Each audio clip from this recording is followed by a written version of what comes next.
Hey, it's John Reed live again, and I'm on an unusual schedule. I'm on Thursday, but I had to switch to Thursday to get this special guest who I've been dreaming about getting since I started the show. So, Lora Cecere, welcome aboard. Thank you, John. We're going to talk with Lora about supply chain disruptions, upheavals, everything we faced during the pandemic. Is there hope for supply chain modernization?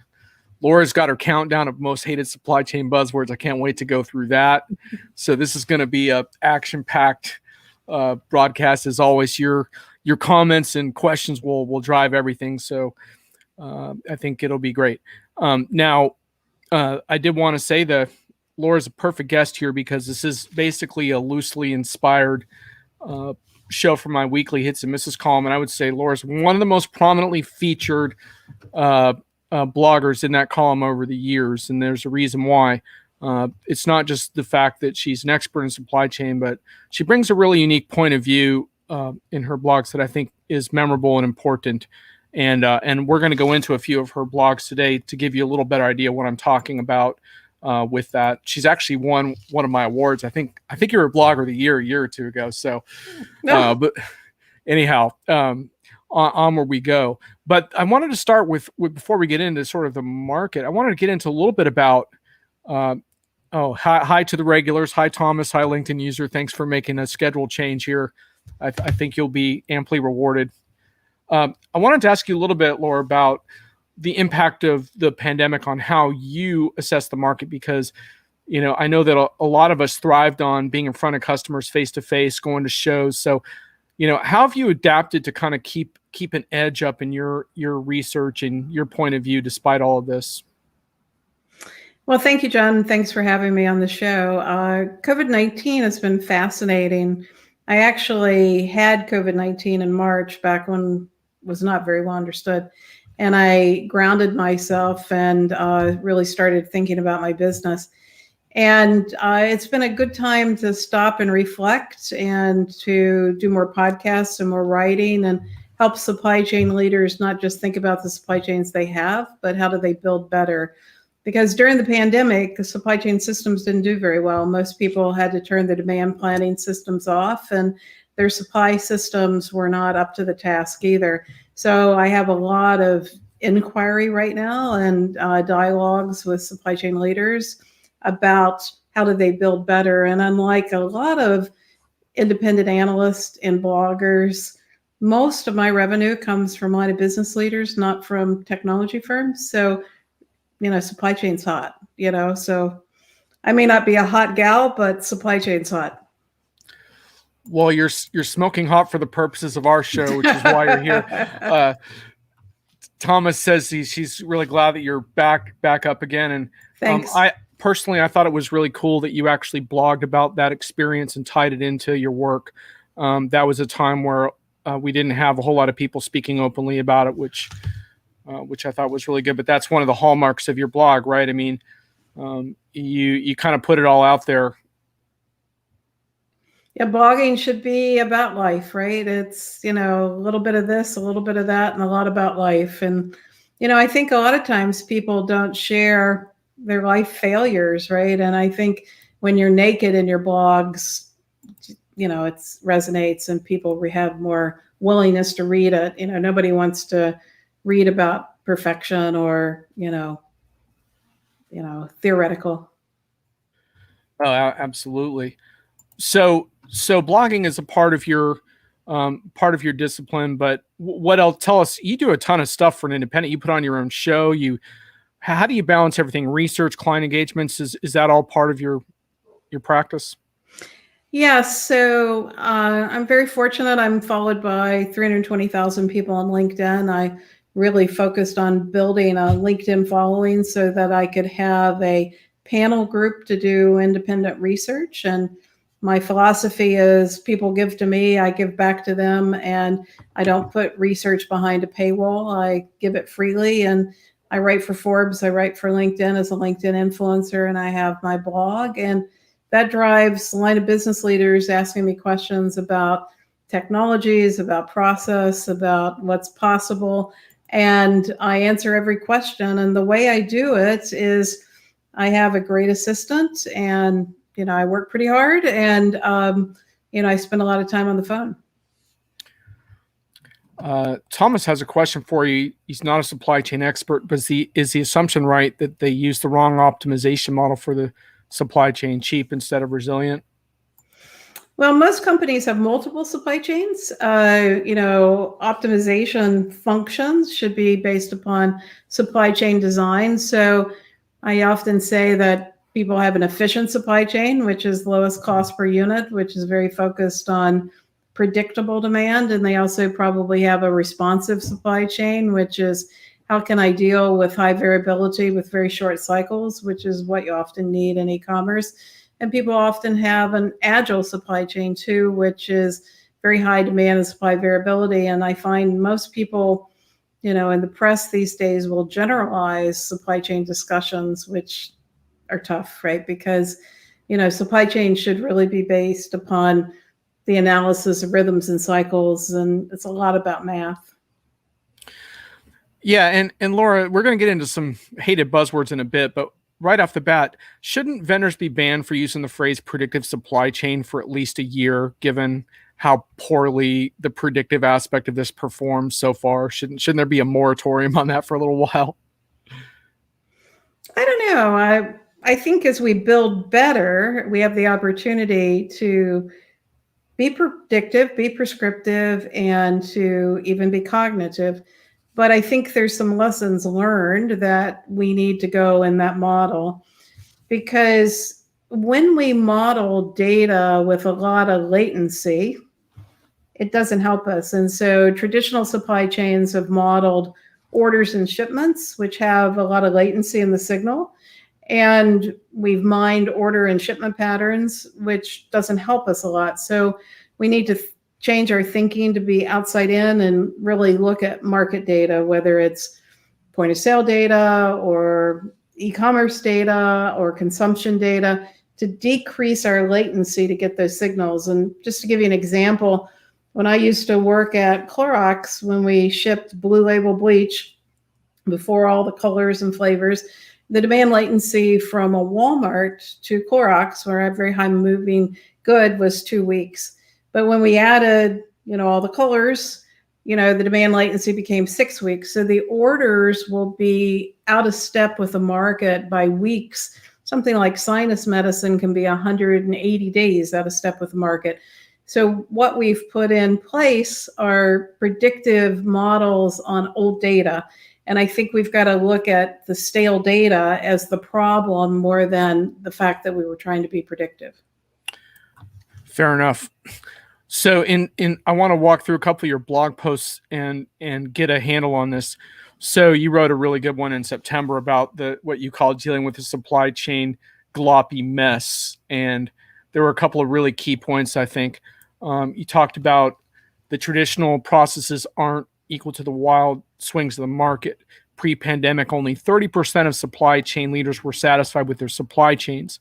During the pandemic, business leader satisfaction is falling precipitously, and most are struggling to find consultants to help. And then you walk through a bunch of disparate examples through industries of volatility of various kinds.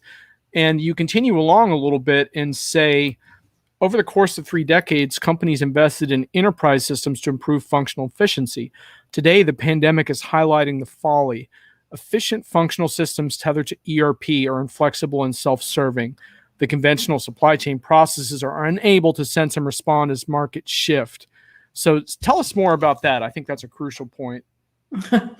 Well, that's a big quote. So I probably had a big cup of tea when I was writing that. But, I think that we've gone through decades of kind of, what are supply chain systems, right? So in the 1990s, I built regional supply chain systems, which were very focused around optimization and kind of the dawn of best of breed. And the 2000 period, out of Y2K, which a lot of people don't remember Y2K, we became very infatuated with decision support, which supply chain planning is a part of decision support, needed to be tightly integrated with ERP, which just really took us backwards in so many ways. First of all, only 40% of the data in planning comes from ERP, and people basically stopped a lot of the expertise around planning as they became very infatuated with order to cash and procure to pay.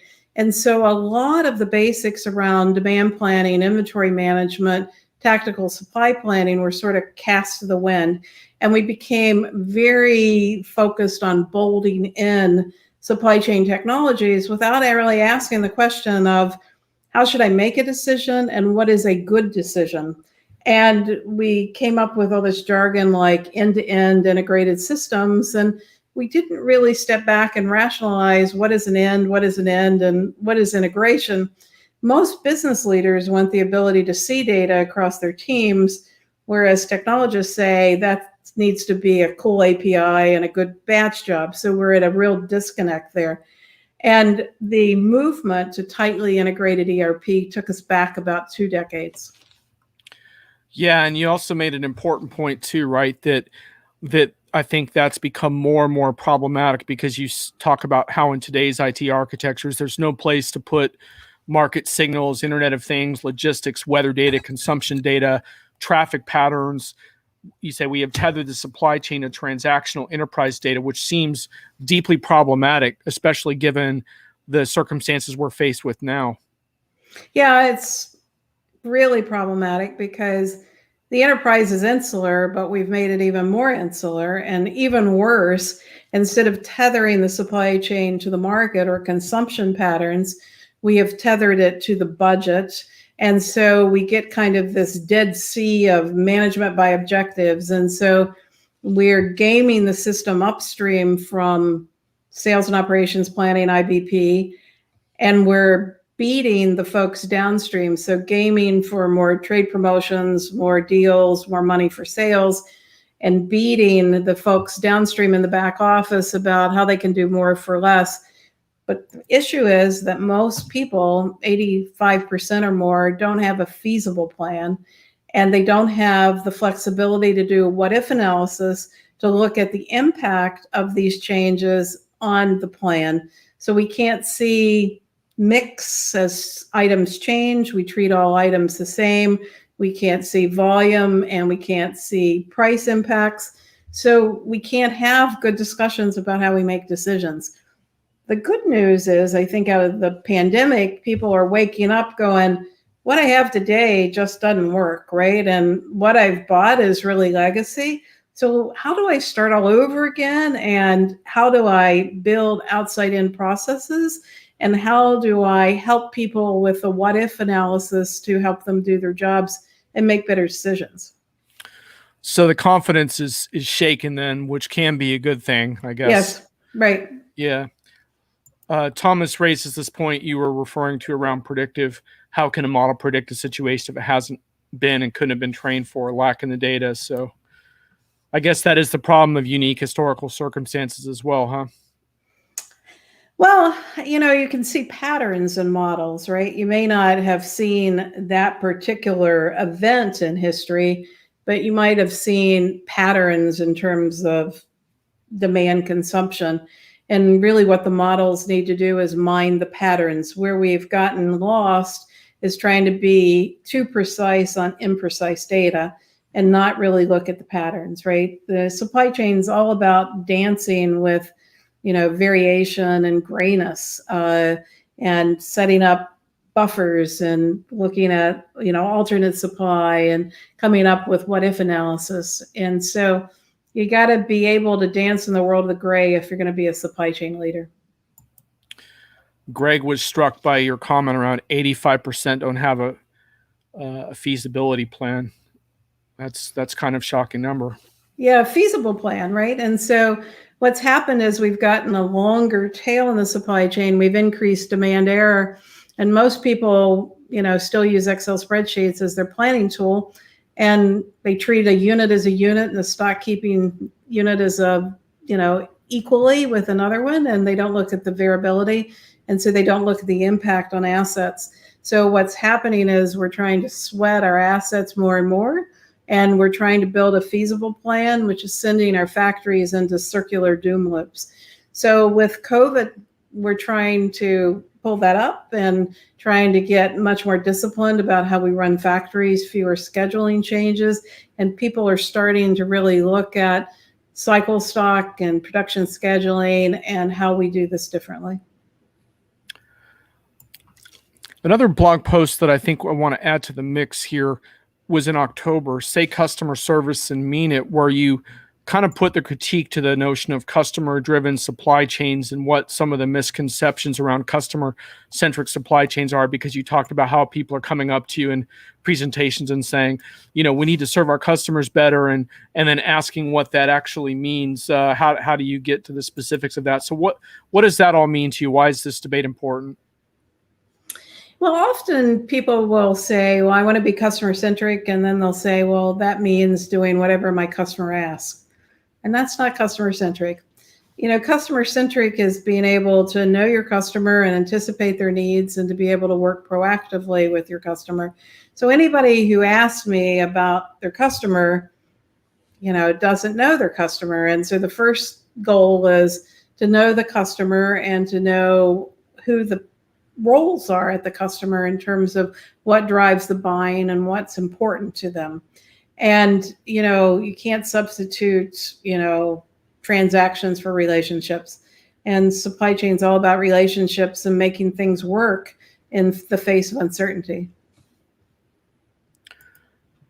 Yeah, and then I'll post a link to your blog a little later in the show, but one of my favorite enterprise blog posts probably ever, mourning the death of the data-driven supply chain guy, your tribute to your friend Joe, who was a supply chain planner.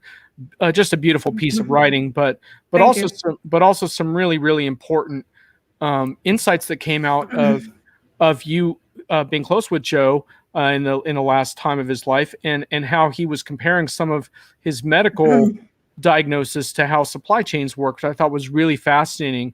And I think it pointed to a lot of the points you're making here around things like deriving insights from images, diverse teams, clear outcomes, data wrangling. These all seemed really, really important as far as what's missing, right, in a lot of today's supply chain projects. Yeah. Joe was a facilitator of his own care, right? He had a diverse group of people that helped him through really 2 years of tough cancer treatments. And I don't know if your listeners have ever read the book Tuesdays with Maury. My life in the last 2 years has been Friday with Joe. And so when Joe was diagnosed with kidney cancer, I said, oh, Joe, how can I help you? And he's like, I don't want to talk about cancer. Call me up every week and let's just talk supply chain. So right. I did that every Friday. And we talked about a lot of stuff, but he got a lot of solace out of managing his journey to death. And, he loved the data-driven science behind biologics and mapping the size of his tumors and talking to people that were different about, his care. And he would laugh. He had an old guy on his team and he had a young guy on his team and they didn't get along. And he really used the data to bring them together to really talk about treatment and outcomes. And he would always laugh and he said, I never knew my skills in supply chain would be so valuable, right? And he said, and I learned an awful lot about imaging and how collaborative technologies could help to bridge people together when they could be very grounded in the data and very grounded in the science. And so I wrote another piece right after that about let's give science a chance, which is about, instead of making supply chains so political, let's bring more science into the supply chains. And so, yeah, that was a tough blog post to write, though.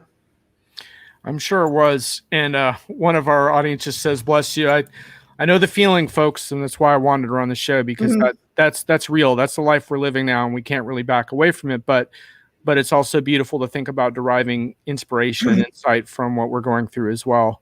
And at the end of the show, I'll put the link in and you can go have a read the blog. I just don't want you to read it right now since we're talking. Yeah. Greg says, the quote he's stealing is you cannot substitute transactions for relationships. I think that's a pretty good point given what we just talk through. Right. So I want to ask you now to start going through a few of the things you don't like here around these buzzwords, because I think the buzzwords, explaining what bothers you about them, should give us some insight.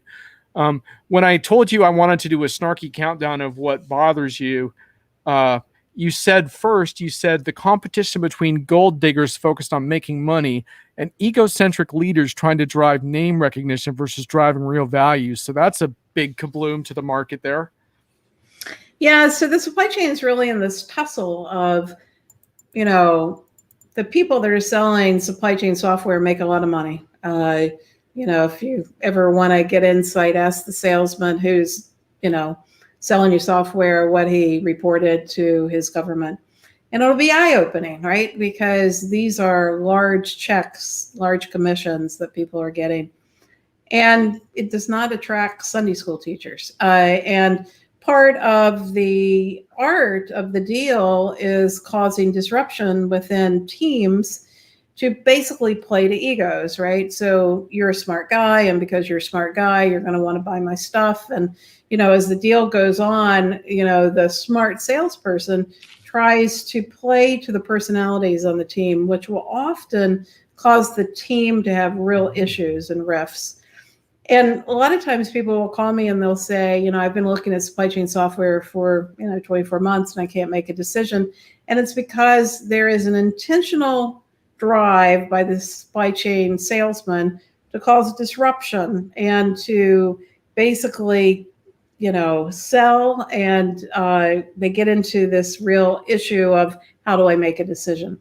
So on the other side, we have a lot of egos around supply chain leadership on, kind of empire building or, legacy building. And, they want to be on stages and they want to talk, but we're really not holding ourselves accountable to balance sheets. And unfortunately, we've got a lot of groups, and for some reason they're in England, and these are pay-for-play event companies. And so they really take their wagons to big software companies who pay them to put on events, and the ego-motivated supply chain leaders who want to tell their stories, but those stories aren't always grounded in results. So as a result, we sort of get a merry-go-round of people making a lot of money, building up a lot of egos, telling the stories, but we don't ground it with, does this stuff really work? And at the end of the day, is there more value in this approach? Well put. Okay, so give us your number 5 on supply chain buzzwords that you think are problematic. Give us one of them. Digital twin. Oh boy, the digital twin. Ouch. And the reason I think it's very compelling conceptually, but overused, overbuzzed, lacking definition. So I believe the digital twin is a sandbox that allows everyone in the back office to do modeling. And many people use it in a much more limited way, but it's everywhere, right? So your issue is more that the hype exceeds the practical reality at the moment. Yeah, just that it's buzzy without definitions, right? I think that advancement requires big wings, that we teach people the promise, but we ground it in very solid definitions. And, everybody's got a digital twin, and, the digital twins do everything, including baking bread for your dinner. And, they're not grounded in reality. Yeah. If the digital twin could bake for me tonight, I would definitely, my perception of digital twins would go through the roof. Yeah. All right. Give us another one. Control tower. Oh no. What's wrong with the control tower? That gives me that feeling of overseeing all my operations. Visibility. It sounds great. Sure. What are you controlling? Most of the time people put in technology and they want visibility, but they don't know how to define visibility. And I'm a chemical engineer, so I spent many years in control theory. And what is it you're controlling and why? And people can answer that question. So everybody's walking around, thinking that they need, like an airplane cockpit, control tower. But that airplane cockpit control tower is designed to control planes landing safely. It wasn't designed to just see planes in the sky. It was to land the plane safely. So what is the goal of the control tower, and how do you get from visibility to action? And people can answer that question, and everybody in the space, technologists, have a control tower. They all look differently, and most of the time they don't land the plane. Josh Greenbaum chimes in, digital twin is a great buzzword that allows vendors to pretend they're more innovative than they are. Ouch. Sounds like Josh needs a break from some of his analyst briefings today. That's kind of rough terrain there. Okay, give us another one, Laura. Oh, by the way, Laura says hi, Josh. The integrated end-to-end supply chain. Oh man, what's wrong with end-to-end supply chains? It sounds really cohesive. Well, the problem is, what is an end and what is an end? And why is it integrated versus synchronized and harmonized? And what are you trying to drive, right? So a lot of times people will say to me that they want to have an integrated end-to-end supply chain that's agile, responsive, and efficient. And I'm like, you don't know supply chain, because you really have to be conscious of choice around the response, whether it's efficient, responsive, or agile. And the supply chains need to be designed, and we've got to be conscious about what is an end. And integration just takes us down a wastebasket, right? We really need to be focused on synchronization and harmonization and managing flows. Josh says this is his break between briefings. Josh, well, I'm glad you perceive this as a break. That I'll take that as a high compliment. Well, yeah, I'm sorry to bore you on your break, Josh. But well, we'll try to keep things edgy for Josh. All right, you got two more. Give us another one of your unlikable buzzwords. Of my unlikable buzzwords. What do you think of the three I gave you so far? They're excellent. I mean, those you just ruined a whole lot of PowerPoints. It's perfect. Perfect. Well, the other buzzword that, drives me nuts is seamless, right? So all technology companies have what I call the layer cake slides, right? So you've got the slide where you've got the technology company that's at the center of the world. And then you've got, the logo slide where everybody does everything for everybody. And both of those slides are really meaningless. And they say that they provide seamless results, right? So when I ask what is the result that's seamless, they can't answer the question, right?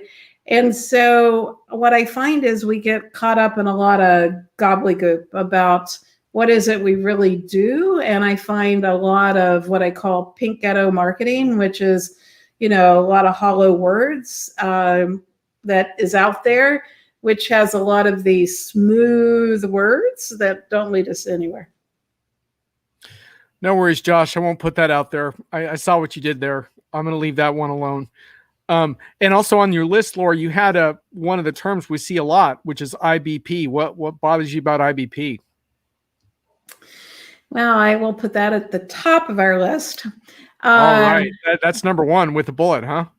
Yeah. So integrated business planning sounds great. It sounds like a Band-Aid, right? I'm going to pull all these functions together and we're going to come up with a common plan and we're going to march together and we're going to work together and we're going to solve whatever the world problem is. The problem is that we confuse management by objectives and management processes with the need for the supply chain to have sunlight with outside-in processes. So what's happening as we get very much into IBP, we get into closely tethering the supply chain to the budget, which is out of sync, gaming the system because you can't have more bias and error than asking sales what they're going to sell. And this Ferris wheel that really gives us a lot of meetings to go to, but muddies the water in terms of what's important in the supply chain and distorts the signal. We have a comment. You are literally ruining the slides I've been working on and made me rethink the whole concept of what I'm trying to communicate with senior management. So that's high praise indeed. Oh, good. You don't want to go to senior management with larded up with those buzzwords. Trust me. It might work temporarily, but project results are actually what's going to advance the career path out there in the real world. So, and then you have one more on your list. You're not a fan of digital supply chains. Tell us why you don't like that phrase. Well, a lot of times people will say they want to have a digital supply chain, and I'll say, what does that mean? And they'll talk about that they want it to be faster and hands-free. But the problem is 96% of companies are stuck at the intersection of inventory turns, operating margin, and growth. And why should we make those processes faster? That's just going to send us over the cliff. I define digital supply chains as rethinking the atoms and electrons of the supply chain to improve value. So questions like, should I be manufacturing a product or 3D printing it or selling services? And what are the outcomes? And how do I drive the outcomes so that we can really drive value for people, whether it's the circular economy or rethinking, what the role of people or things in the supply chain are. The digital world, I think, allows us to step back and say, how do we do it better? Absolutely. Well, I think we've gutted a lot of misconceptions and problematized a lot of concepts, but I want to turn our attention now a little bit to what constitutes success and progress on supply chain projects. And one way I wanted to do this is by talking about your supply chains to admire awards, and one of the winners of that. But tell us a little bit about why you decided to create awards and what are some of your criteria? What are you looking for? So I used to work for Gartner, and then I worked for AMR Research, and Gartner didn't care as much about supply chains as I did, which is why I left Gartner.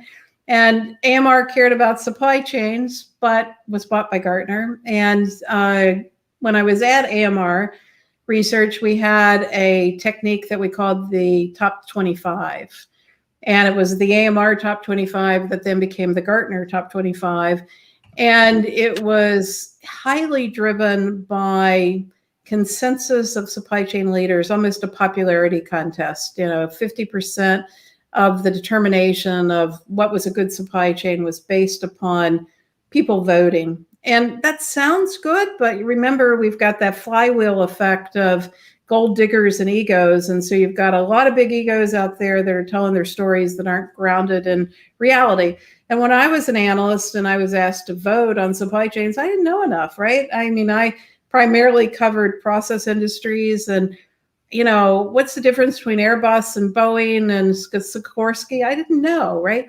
So I started a data-driven initiative where I started plotting orbit charts at the intersection of metrics for supply chain. And I did a project with the University of Arizona on statistical mapping of what should a balanced scorecard in supply chain be. In other words, what group of balance sheet metrics, if people were really good at, would drive improved market valuation. And we determined it was growth. Growth correlates very highly to market cap. Operating margin could be gross margin or EVA, but those three. So I picked operating margin. Inventory turns, not cash to cash, because cash to cash is a compound metric, and we've elongated payables, but have not improved inventory. In fact, we've added 20 days of inventory across all industries in the last decade. And return on invested capital, which is looking at how effectively am I using the capital. Now, many times people have a much more simplistic view of supply chains, that it's a triangle that balances cash, service, and inventory, but that's too simplistic, right? And we don't have a good metric or benchmark for service. So while I value service in the complex nonlinear world, it's not on a balance sheet. So I started plotting orbit charts, which are really looking at the intersections of these metrics to look at which companies were driving improvement against the peer group. And determining the peer group was a whole activity that took me about 2 years to do. And then I worked with the University of Arizona to look at the combination of those metrics and how it changes over time. And I've done it for a decade now, and this is actually the subject of my next book, because what I see in peer groups are patterns where the leaders continue to do well year over year. So the progress at Ecolab that Alex drove, the progress at Schneider Electric that Annette and Murad have driven. But the perceived leaders like Procter & Gamble have not done well. And the perceived leaders, have kind of this false kind of stature in the market that kind of insulates us to look at value. And so I publish that every year, and then I write the case studies of the supply chain stood Meyer in the blog. And my new book is the case studies of the supply chain stood Meyer, and about the methodology and what I've learned by correlating the quantitative research to that balance sheet discovery and what drives superlative supply chains. Yeah, you have a comment. We have an audience member who is inspired by your commentary, so I hope you turn that inspiration into productive work in your project. That's the thank goal. you. But nice job, Lora. So I wanted to ask you, in your Say Customer Service and Mean It blog, you talk about one of your award winners, the Sleep Number, that has won for 2 consecutive years. Can you tell us a little bit more about why this particular company excels in your view? I love the Sleep Number story. So the first thing that they do when they come to the stage is they ask you, what was your sleep number last night? Which is really a way of communicating how well did you sleep? And they don't believe they sell beds. They believe that they sell wellness and sleep. And they've got the largest database on sleeping ever, and all of their beds communicate to their database, and they're continually communicating to their customers about how they can use their product to sleep better. And sleep is really important to wellness, really important to everything as we age, right? Now, they own their supply chain all the way to the end. So, white glove delivery to an apartment in New York, or, a farmhouse in Iowa. They design their supply chain for late stage postponement, and they own the supply chain all the way to the end. So why is it a supply chain stood Meyer? They have evolved the model focused on service and outcomes as they've grown successfully with the focus on the customer. They are outperforming the furniture industry on all of those 4 metrics. And I love what they're doing on innovation and analytics. They are not held to doing a project just because it has an ROI. Their management team believes it is core to their DNA to use analytics and new methods in supply chain to out-deliver against their brand opportunity. So it's a great case study in leadership. I muted out for a sec for my cough drop. Josh says, who needs TED Talks if you can get Lora to talk about supply chain excellence? Indeed. Thank you. Yeah, much, much better. All right. So now, just to shift gears, you've kind of held out like what an award winner looks like. What happens if a customer contacts you and says, I want to optimize my supply chain? Like, where do I begin? Like, how would that conversation go? Well, I start by saying, what is it you're trying to do? What is the outcome that you're trying to really deliver? So in the case of Sleep Number, it is better sleep. In the case of L'Oreal, it is trying to provide differentiation and making beauty. And so what is it you're trying to do? And then let's map the river of demand outside in. Let's look at market signals. Let's look at all of the stakeholders on the river of demand, what they need, how they need to work, and how can we map supply chain processes to not focus on numbers, but to focus on patterns and to really help people in your organization to navigate the river of demand.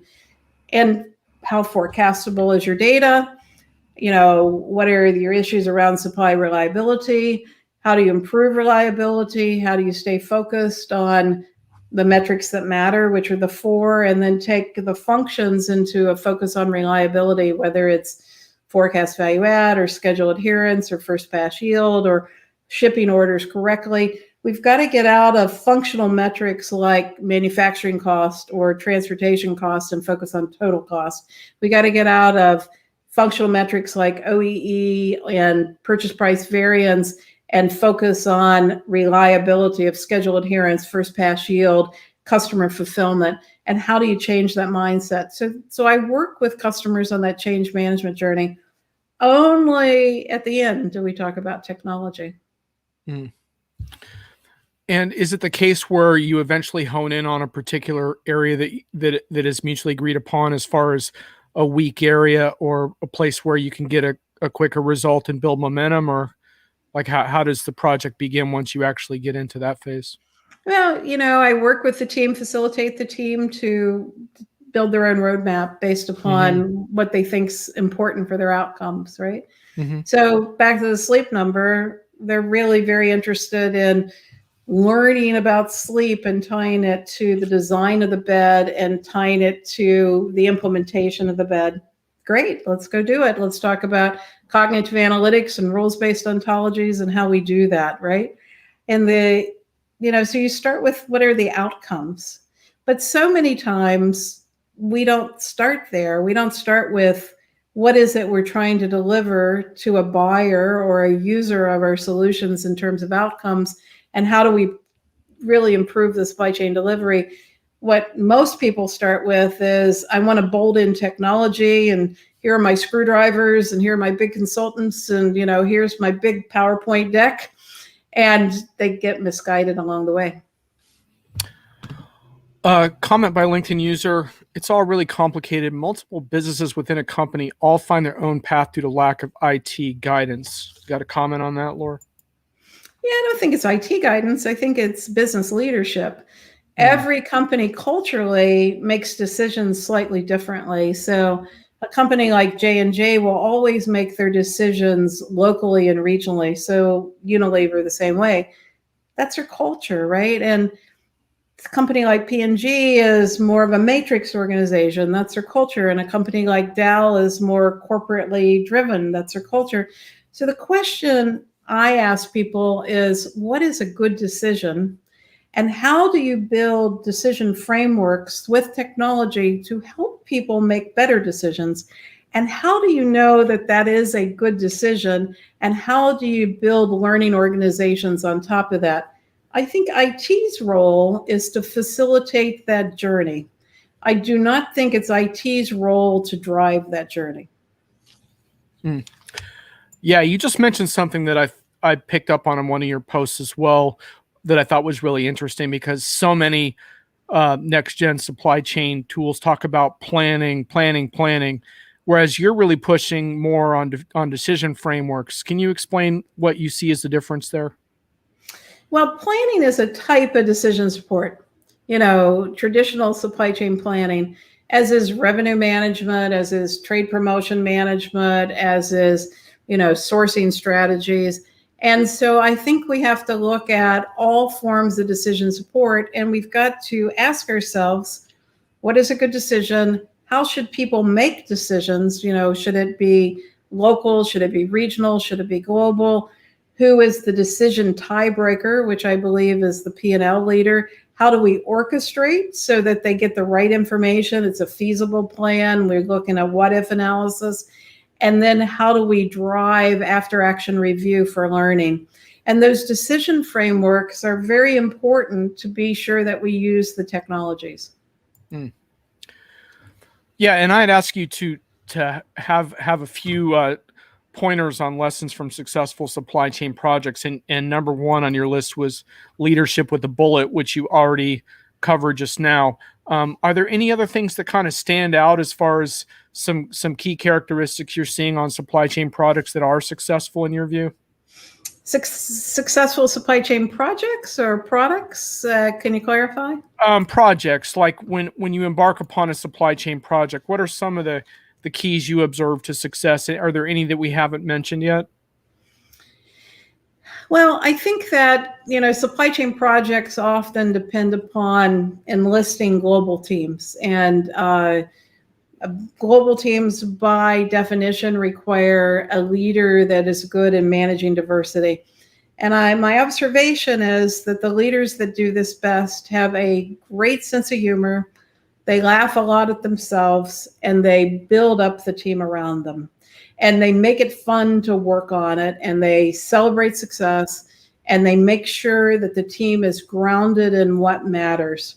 What I find often in supply chain projects, because they go to the veins of the company, right? If you screw up a supply chain project, it's ugly, right? I remember my first supply chain project, I shorted vanilla ice cream on Thanksgiving Day, right?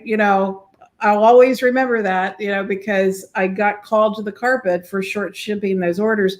So you're working in the veins of the company when you're doing supply chain. And so the leader that can help to drive that forward and make the team look good, even though you're going to stub your toe, and build that momentum and embrace diversity is what I see is really needed. A supply chain project that is attempted to be led by IT has a high probability of failing. How can we change 1 hour meetings with PowerPoint slide decks to a more collaborative approach? Well, therein lies the tail, right? It's a culture change you're talking about, really. Well, I like to have people draw. So one of my favorite activities is I give people a blank sheet of paper and I give them a pen and a crayon, and I ask them to draw the supply chain today and the supply chain tomorrow. And that helps you to understand their mental models. And 150 people that I've taught supply chain management to, only one person picked up the crayon and drew the customer first. Most people pick up the crayon and they draw the manufacturing plant or they draw the supplier first. And so that's a teaching moment. That's an experiential learning moment. So one of the things that I love to do now is virtual facilitation on Miro or Mural to help them with drawing and thinking about supply chain more holistically, and to really get at the issues behind these words of what is integration and what is end-to-end and what is a control tower really. And I love the technique of drawing and active collaboration. Very cool. One thing I wanted to ask you about is, obviously we saw a lot of weak links in supply chain management exposed in the last year. One of the knee-jerk lessons that is being seized upon is the perceived need for regionalization and localization and perhaps redundancy of supply chains. I don't see hardly any supply chain planners saying, I want to go back to having a lot of inventory again, but I see a number of them discussing, should we diversify our supply chain network so we're not screwed when such and such region goes down for whatever reason. What is your perception of that discussion? Well, we hit the pandemic with 20 days more inventory across industries than we had in the recession of 2007. And inventories today are pretty high. It's just we have the wrong stuff. So we've never had warehouses fuller. And one of the reasons why we can't offload the chassis on Long Beach is there's no place to put the stuff, right? Because we got the wrong stuff in the warehouses. So what are our lessons to be learned, right? There is a need for a regional supply chain. There's a need for a global supply chain. But we need to think about what drives value, right? We got lost because we chased the model of labor arbitrage when, we basically changed trade in 2001 so that we could use cheaper labor in Asia to make labor-intensive goods. And a lot of people are still dealing with that mental model. That is not today's mental model. Today's mental model is building supply chains effectively for regions. People will say to me, well, are we going to take manufacturing out of China? Absolutely not. We need to have growth plans for the Chinese markets and manufacturing plants and distribution centers for the Chinese markets. And oh, by the way, the Chinese are not as advanced in supply chain thinking. There's an opportunity there. Are we going to bring manufacturing back to the US? Well, what does that mean, right? What is made in the US, right? Average manufacturing input is about 40% of labor of a good sold in the US.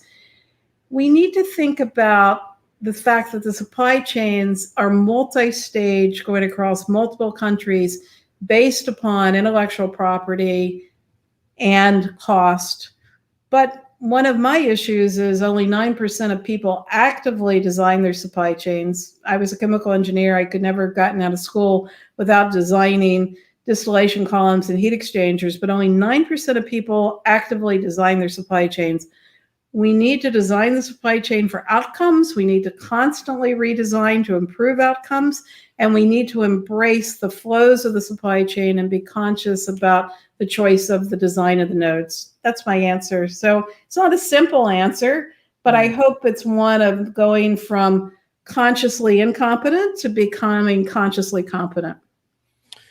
That would help. Josh has a question that gets back to our customer-driven supply chain discussion. What's the role of CRM, CX leaders in planning the supply chain? CRM made sales planning more efficient. It made call centers more efficient. It did not improve our ability for the supply chain to be more effective in delivering goods and services to customers. The models of CRM do not connect to the supply chain. Really, what happened in the last decade is we made functional supply chain applications and functional enterprise applications that were self-serving. And we've made them more efficient, and we've made those walls between sales, marketing, and supply chain worse. And what we've got to do is break the walls. And, I actually think of CRM as legacy applications, and go to the markets and open up the dams to get the market signals. And maybe you get a little input from sales and marketing along the way, but supply chains need to be able to connect to market signals. Wow, CRM is legacy. That time for people to update their LinkedIn profiles. Sorry, Josh. Ouch. It's interesting. Like I just did a use case on the supply chain manager over at Burton Snowboards, and I asked her about, does she use the word transformation to describe what she's going through, and she kind of said not so much, but she said what's going to be driving it more is customer demand, and that right now the sales channel transformation is what's the biggest thing for them as far as changing their own. And she said, right, they typically have a 2-year product development cycle, and now they want to get it down to 12 months. And so that kind of shift in customer demand and agility is affecting their supply chain planning. I thought that was interesting. Yeah, I'd love to talk to her about attribute-based planning and design of the new product launch supply chain. That's an example of a different supply chain that needs design, and the decision support tools for new product launch are very different than the turn volume. There's something of a snarky question about Amazon. I don't really want to get into too much snark on Amazon, but I am curious what you think about these global supply chains where companies like Amazon and Walmart throw disproportionate weight around. Is that a good thing, or is that a problem? Or they're power brokers, right? I mean, let's give Amazon credit. They redesigned the supply chain for different outcomes, right? I never thought I would be buying what I buy today from Amazon. Let's celebrate the innovation and let's embrace the next innovation, right? We have started to redesign the last mile delivery. We are focused on the middle mile. We have many different forms of convenience shopping today, and they'll continue to grow exponentially. So I want to celebrate all the companies that have driven innovation and supply chain delivery and experience. Yeah, and I'm going to post the link to your blog site in the chat. Still, I would ask if you guys can hold off on visiting that so we wrap up in a few minutes. But what I was going to also say to you is I think it's interesting how other opportunities are exposed as well. Because, like, for example, Amazon really sucks at last mile delivery. They have this whole gig economy nightmare. I mean, it's fine if you're going to order like some sponges or something, but like your Sleep Number people that own that last mile, I think have a potential tremendous advantage against the Amazons as far as their ability to own that part of the experience, which I think is so important. And a company like Amazon right now doesn't have the bandwidth to do it. So I think it's interesting how you have dominant market leaders, but they also overlook some big opportunities. Well, owning the last mile and doing well at the last mile defines companies. But, I had a washer and dryer installed by Amazon and they did quite well. And I would never have thought that they would have done quite well. They actually did better than my local Lowe's and Home Depot on, installing equipment, right? So, there are issues, but I'm amazed what they've been able to do. Yeah. And Josh isn't quite letting go of the CX thing. He agrees that CRM software is legacy, but how CX creates demand impacts supply chain. Well, it's hard not to argue that point, I guess, but maybe, I think it's a piece of the puzzle, Josh, and that's a discussion for another day. And I think we would be far better to look at consumption data and the translation of consumption data and customer attributes to product attributes, and not just spend our time making salespeople more efficient. Indeed. Okay. In a sec, I'm going to ask you a couple of things. I'm going to ask you to talk about your show in the fall, because I think that's interesting. And then also want to ask you a little bit about how you sustain yourself during this time. But before we do that, I'm going to take a brief break for my enterprise hits and misses. I always have a whiff or two every week. I actually did have a whiff on Amazon throwing a big wrench into those gurus claiming this is the year of employee experience. It's an article about Amazon forcing its warehouse workers into brutal mega cycle shifts.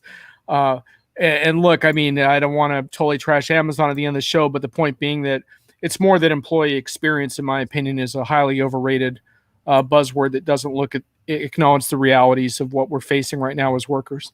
And then the other fun one was I told LinkedIn that I wasn't going to congratulate a contact for starting 3 new positions as per their notification. I only congratulate folks who are starting a minimum of 5 new positions at the same time. So 3 new positions was not enough for me. So Lora, this is interesting around your show. You do a show every year. I've actually always wanted to go. You're looking at a hybrid model for the fall. Tell us about that. Well, I had to cancel the event this past year because of COVID. And at that point in time, the virtual tools just weren't up to what I wanted to do. This year, I'm hoping that we can get the supply chain kicked into gear. And if anybody wants to read what the issues are on COVID vaccinations, I do a lot of active writing on that. But we didn't design the supply chain for effective vaccinations, but I'm hoping we solve that and that people can get their shots and we can do the show in mask. And I handpick all the speakers and we do tours, and the focus is on the supply chains to admire and the companies that I think have really driven outcomes and about their journey. And it's a focus on leadership. So today I had an interview with a person from Bayer who's going to be speaking to the show on what is the tension between standardization and innovation as we think about manufacturing excellence and driving first pass yield and reliability in manufacturing. Great presentation. I have one that is on time to value for L'Oreal and how they're designing the supply chain so that you can scan the item at the shelf and see where everything came from and be able to get total transparency in the supply chain. We have a panel on blockchain pilots that we've been working on for the last 2 years in my Network of Networks group, where we're working on authoritative identifiers and hype versus reality of blockchain. And then we also have, a group that's been working on outside-in processes and how we can take market signals and use pattern recognition and cognitive computing on the translation of market signals into different forms of decision support. So the event is not your yada yada typical supply chain conference, and it's not a huge conference. It's really designed for a group of 75 to 100 leaders, and it will also be virtual. And I take all of the recordings and I put them on YouTube, and I also do case studies from them. So I'm hoping that it can jumpstart thinking in supply chain. Great. And that's coming up in September. So it's still a ways Correct. away for those of you who are trying to figure out if you'll be traveling in the fall. You have a while to figure that out. And if not, you'll be able to potentially attend virtually if you want to. So check her website for more on that. And by the way, if any of my regulars are noticing that I didn't flag Lora on saying the word blockchain, it's allowed when you say pilot. So Laura, we have a ban on the use of the word blockchain in the show, just because of the hype factor versus reality on the ground. But if it's a pilot discussion, I think that's valuable and interesting, because I think that's an acknowledgement that's where we're at, is pilots. Well, and just to give some context, this is a 2-year pilot between BASF and Evonik, where two trading partners who really have great relationships have tried to work on the mapping of master data and sidechain data and the definition of a node. And I think there's an awful lot to learn here from these pilots. Yeah, and that's an interesting one too, because when we have these debates, a lot of times we say, well, blockchain is more realistic in an industry where one large supplier can dictate like what they want the other suppliers to do. But your example is valid also. If you have two suppliers that are very collaborative and want to share information, that would work also, I think. So yeah, this is really around the autonomous supply chain and how do we take contracts, which we have a lot of bright lawyers that make a lot of contracts, but they're deep sixed into file cabinets. We never use them. So how do we take terms and conditions of contracts to transactions and make that stick and sticky and then drive automatic payment? Dare we use the word smart contracts, or would we get in trouble if we... You'd get in trouble. Smart contracts aren't robust enough. Yeah. How long before we have an acronym for financial blockchain supply management? I don't know, but we're not going to coin it on this show, so it will have to wait for another time. Lora, before we wrap up, I'm really curious, how do you keep your spirits up during this time? It sounds like you're being attacked at home, so let's deal with that first. Somebody's going to be on my front doorstep. You know, I have 3 dogs and I walk every day and do ballet. So I think they're trying to tell me that somebody's at my doorstep. I'm sorry. Okay, that's fine. Well, I think we reached a stopping point anyhow, so I think we're at a good spot for you to go check on that. But it sounds like between dogs and ballet, you have your hands full. That was an outstanding discussion, Lora. Thank you so much. It lived up to all my hopes and dreams. So thank you for all you do. And thanks for that authentic conversation. That was priceless. Have a great one. Thanks, everyone. I'll be back on Friday of next week. I've got some great guests lined up. Talk to you then.